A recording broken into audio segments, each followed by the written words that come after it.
न कोई चाह है, तभी वो कर्मयोग सिद्ध होता है। बड़ा कठिन है। सब शास्त्रों की तरफ जब देखा गया कि जीव का परम कल्याण किसमें निश्चित है, तो दो बातें पाई गई। एक तो मुख में नाम हो और जीवन धाम के आश्रित और धामवासी हो जाए, चाहे जितना बड़ा पापी हो निश्चित उसे भगवत प्राप्ति हो जाएगी। श्रीपाद प्रबोधानंद जी कहते हैं, किमेता भादृग भाग्यम मम कलुष मूर्तेरपि भवे। मुझ पापी कलुष मूर्ति मलिन जीवात्मा को क्या कभी वृंदावन वास मिल सकता है अखंड? मानुष श्रीपाद ये कहना चाहते हैं कि यदि कोई बहुत बड़ा पापी है, जीवन भर नीच आचरण किए हैं और कहीं प्रिया जो प्रसन्न हो जाए और उसे वृंदावन वास दे दे, तो इन्हीं नेत्रों से वो प्रिया प्रीतम को देखेगा। ये धाम की कृपा है। इसमें अपना साधन भाव नहीं काम करता, इसमें कृपा काम करती है। कृपा से क्या नहीं हो सकता है? जब एक पारसमणि की कृपा हो जाए तो जंगहा लोहा भी कीमती सोना बन जाता है और भगवत विग्रहों के आभूषण बनने की योग्यता प्राप्त कर लेता है। तो नीच अधम पुरुष पर महामहिमा में यदि श्री धाम वृंदावन की कृपा हो जाए तो क्या दुर्लभ है। इसलिए कह रहे हैं, इस वृंदावन भूमि में मुझ मलिन कलुष मूर्ति को क्या ऐसा सौभाग्य मिल सकता है? अखंड वृंदावन वास। निवासु देहांतावधि, देह में जब तक प्राण रहेंगे वृंदावन की सीमा को उल्लंघन नहीं करूंगा, ब्रज सीमा के बाहर नहीं जाऊंगा। यदि श्री वृंदावन भूमि तयो, यदि ऐसा सौभाग्य मिल जाए कि वृंदावन भूमि में, ये बहुत दुर्लभ बात है। जिन लोगों को वृंदावन वास मिल गया है सिर्फ श्री जी की कृपा से मिला है। इसमें आपका साधन भजन पुण्य तपस्या कुछ नहीं है। देख लो आप, ये केवल रसिक कृपा और महारानी जी की कृपा। महारानी जी की कृपा से रसिकों का संग, रसिकों की कृपा से महारानी जी का रंग। तभी महारानी जी अपने जैसे नीचों पर प्रसन्न हो गई और जो उद्धव आदि बड़े बड़े महापुरुष मांगते हैं वो बिना मांगे हमें मिल गया। बिना मांगे हमें वृंदावन वास मिल गया। कह रहे हैं, यदि अखंड वृंदावन वास मिल जाए तो नव नवायमान कुंजों में नव नवायमान रूप जो प्रिया प्रीतम का है, वो नवीन अनंग केल से, प्रेम केल से संपूर्ण वृंदावन को महासुखमय किए हुए है। ऐसे श्री राधा और श्याम सुंदर श्री युगल किशोर की कांति पुंज शोभा देखने का सौभाग्य मिल जाएगा। केवल वृंदावन वास से प्रिया प्रीतम का साक्षात्कार हो जाएगा। इस वृंदावन भूमि में भुजोरी श्री नवल किशोर की चिरंजीवी रहे, ऐसा सखी आशीर्वाद देती है। सापार सुख बरसता है। प्रिया प्रीतम प्रेम केली का जो विस्तार करते हैं तो कुंज रंध्रों से देखकर सखियों को अपार सुख होता है। इस अपार सुख का अधिकारी केवल सहचरी शरण है। जो सहचरियों की शरण में है वही, दूसरा नहीं। यन नारदा जेस सुखैरगम्यम वृंदावने वंजुल मंजु कुंजे तत्कृष्ण चेतो हरणैक विज्ञ मद्रास्त किंचित परमम रहस्यम। बड़े बड़े महापुरुष जिनके चरण रखने की चौकी की वंदना करते हैं, ऐसे भगवान श्री कृष्ण के चित्त का अपहरण करने वाली जो प्रिया जो है, इनकी सेवा प्राप्त होना ये नारदादि सुकादि शनकादि शिवादि ब्रह्मादि इनके लिए भी दुर्लभ है।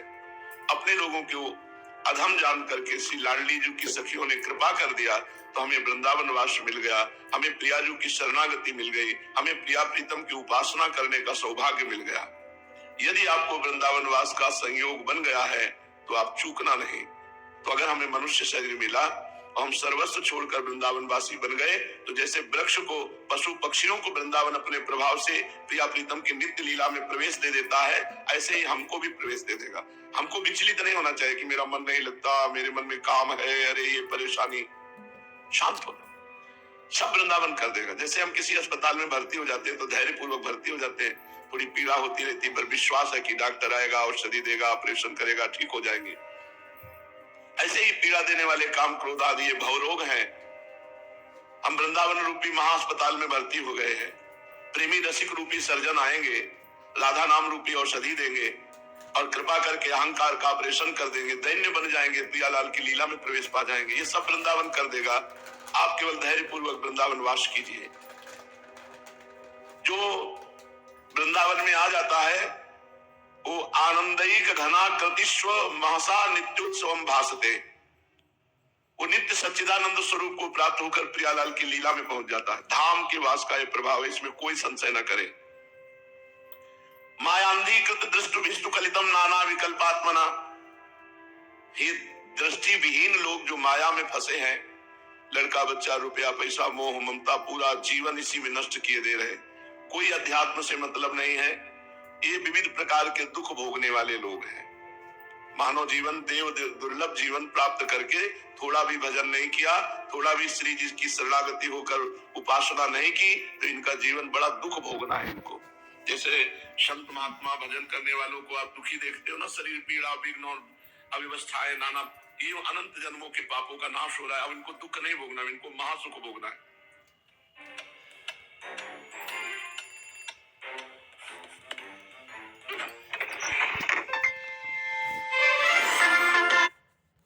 ये अनंत जन्मों के पापों का नाश हो रहा है। अब इनको दुख नहीं भोगना, इनको महासुख भोगना है। जो भगवान से विमुख है, अध्यात्म को स्वीकार नहीं किए, बड़ी व्यवस्थाएं उनकी सुख सामग्री है, तो ये केवल दुख भोगने के लिए, दुख योनया, इनसे जो उत्पन्न होगा वो दुख ही उत्पन्न होगा। तो जिनको दिव्य दृष्टि नहीं प्राप्त है उनकी बात तो अलग है, भजन में लगे पर दिव्य दृष्टि नहीं प्राप्त हो। जिनको दिव्य दृष्टि प्राप्त है उन महापुरुषों के यदि सानिध्य मिल जाए तो बहुत जल्दी हमारा मायाकृत मोहकृत जो अंधकार है ये नष्ट हो जाए। लेकिन जिनको दृष्टि ही नहीं मिली है, अध्यात्म की केवल पार्थिव दृष्टि है, उनका जीवन तो बहुत ही कूड़ा जीवन है, कुछ साथ में नहीं। एक बार भी रामकृष्ण हरि भगवान का नाम नहीं लेते, बस केवल रुपया पैसा संसार की भोग सामग्री और इसी को सुख समझ रहे, बड़ा दुख भोगना पड़ेगा इनको। श्रीपाद कह रहे हैं, अगर आप वृंदावन आए हो तो यहाँ किसी को विकृत मत देखो, ये तो गंदे स्वभाव वाला है, ये तो ऐसा, ये सब भगवान की कृपा पात्र जन है, ये सब लाडली जो की कृपा पात्र जन है, इनकी तरफ दोष दृष्टि मत करना। जो वृंदावन वास करता है निर्दोष होकर उसे चिन्मय शरीर की प्राप्ति हो जाती है।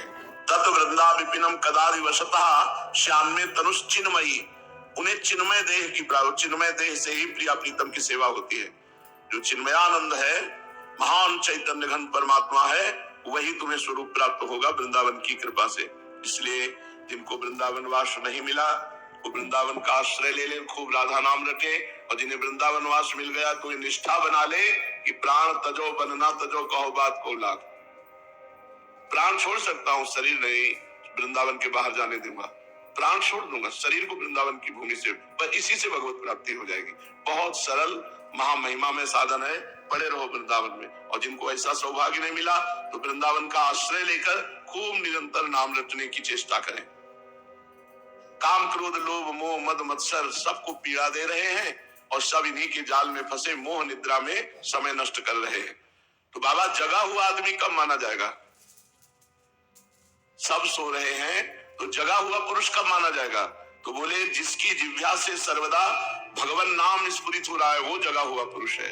राधा राधा राधा, आप जग गए हो।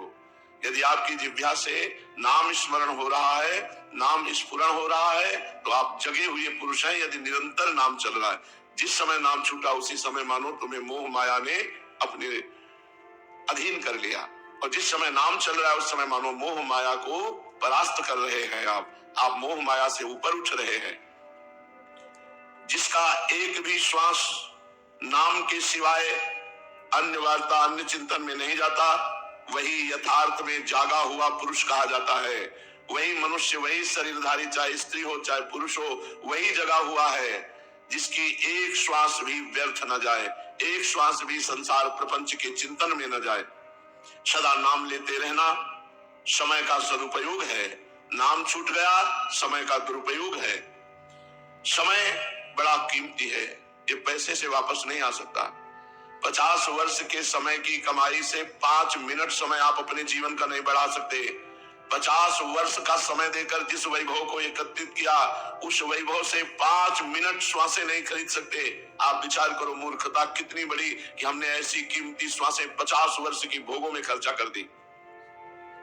समय के ऐसे सदुपयोग में जो असमर्थ है, अर्थात समय का सदुपयोग हर श्वास, हर सेकंड, हर वर्तमान का मिनट भगवान के चिंतन में जा रहा है। जो ऐसे सदुपयोग से असमर्थ है वही सोया हुआ पुरुष है। हम उसे निद्रित ही नहीं चिर निद्रित कह सकते। चिरकाल तक उसको सोना ही पड़ेगा, इसी माया में भटकना पड़ेगा। जागो, अब जागो प्यारे, सोने का समय नहीं रहा। उठ जाग मुसाफिर भोर भया, अब रैन कहां जो शोवत है। अब समय नहीं रहेगा, क्या करो? बोले नाम लो, नाम, प्रभु का नाम जपो। ये बात आपसे कहता हूं, किंतु क्या तुम नाम के अतिरिक्त सब साधनों का त्याग करके केवल नाम में लग गए हो? अगर लग गए हो तो धन्याति धन्य हो गए हो। सीताराम दास जी महाराज कहते हैं, कर्मयोग, ज्ञान योग, ये सब मैंने ही बनाए हैं। भगवान कह रहे ये सब मेरी प्राप्ति के हैं, किंतु ये कलिकाल है, कलयुग है।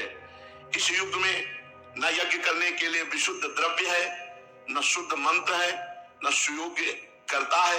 अति दुर्लभ होता जा रहा है यज्ञ के द्वारा भगवान की प्राप्ति, महाकठिन है।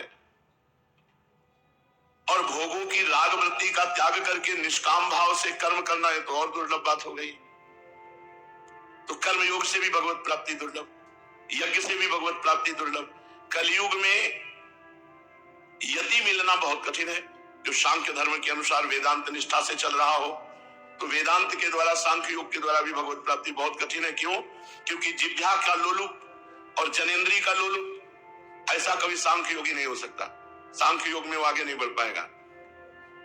बहुत विचार करके शास्त्रों का ये निर्णय किया गया कि यदि तुम अपनी वाणी से ही केवल बोलते रहे नाम, राधा राधा राधा राम कृष्ण हरि, उच्च स्वर से नाम लेने का स्वभाव बना लिया, बहुत बड़ा आपका अपने ऊपर उपकार हो जाएगा। आपका अपने ऊपर बहुत बड़ा उपकार हो जाएगा यदि आप नाम लेना शुरू कर दें। उपांश और मानसिक के चक्कर में ना पड़े, बोल बोल की राधा राधा राधा राधा। कभी ममता की दुलार, कभी बड़ों का प्यार, कभी खेल का मैदान, सिख के चक्कर में ना पड़े, बोल बोल की राधा राधा राधा राधा। नरसिंह पुराण में लिखा है कि जो साधु चित्त मेरा उच्च स्वर से नाम निरंतर गायन करता रहता है, वो अपने को ही केवल नहीं, वो बहुत से प्राणियों को भगवत प्राप्ति कराने में समर्थ हो जाता है। देखो भाई, प्रभु का नाम है, चाहे मानसिक जपो, चाहे उपांश जपो, चाहे वैखरी वाचिक जपो, ये तुम्हें कृतार्थ और पवित्र कर देगा। तुम मानसिक की चिंतन में ना फंसो कि मानसिक हो, क्योंकि मानसिक बड़े सिद्ध पुरुषों का होता है। जहां थोड़ा मानसिक में गए, 10-5 बार नाम लिया, मन भाग गया, संसार में भटकता रहा। जबान से जपो, नाम जी जप जागे जोगी, परमार्थी प्रपंच वियोगी। तुम उच्च स्वर से भगवान का नाम लो। जो जिह्वा केवल भगवान का नाम लेती है, गंदी बातें नहीं करती है, वो समस्त जगत वासियों का परम मंगल करती है। क्योंकि वो छू जाए तो सामने वाले के पाप नष्ट, देख ले तो वो निष्पाप, और कहीं भगवत चर्चा करने का बैठ के सौभाग्य मिले। समझ लीजिए, कलयुग में विशेष गुण है। जो बड़े बड़े तपस्याओं के द्वारा अन्य युगों में भगवत प्राप्ति करना कठिन था, कलयुग में केवल नाम के द्वारा भगवत प्राप्ति हो जाएगी। नाम साधना बड़ी सरल साधना है, ये जिह्वा से ही होती है। बार बार जिह्वा से उच्चारण करते रहो। क्या पैसा लगता है? काम करते जाओ शरीर से और मुख से नाम जपते जाओ। योगी और ज्ञानी सब कुछ हो जाओगे यदि नाम जप करोगे तो। सच्चे योगी बन जाओगे। सच्चे नाम जापक को सब सिद्धियां प्राप्त हो जाती है, योग की भी, ज्ञान की भी, भक्ति की भी। बस इसमें थोड़ा संयम का अभ्यास करना पड़ता है। निरंतर नाम चलाने के लिए थोड़ा भूखा रहना पड़ेगा। अघा के भजन नहीं होता है। पेट को छका हुआ है, भजन में अरुचि रहेगी, स्वाद नहीं मिलेगा। निरंतर भजन करने का यदि भाव हो तो भोजन को संयम में लाओ।